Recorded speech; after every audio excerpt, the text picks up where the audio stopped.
Alright, we have finally cracked the bottom part of the head off the block. But yep, that's it. There's some pistons. Now, I'm not going to be able to lift it in this shot because it's way too heavy. It's probably about 15 kilos, just that one section. But here, I just want to show you some stuff. There's one round of bolts that I had to pull out just for this. There's the other round of bolts. Now those are the ones that went into all of these outside holes. And then all of these bolts, they were the ones in the middle.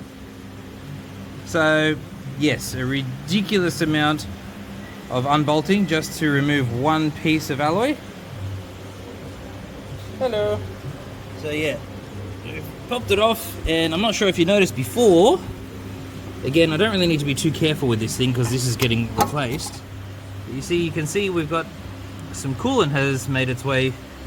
This is where the gasket lives, and coolant has gotten inside there. It's not meant to be doing that. This is what we refer to as a blown head gasket.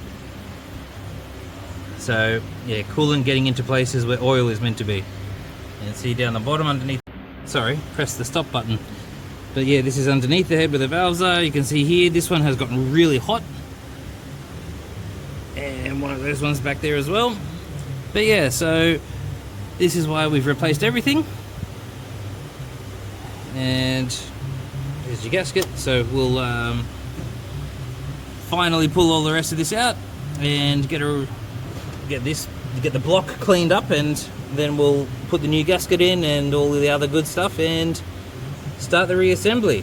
It's been at least 12 minutes since I started 2 days ago, so I still reckon I can do the 20 to 25 minute time frame, guaranteed.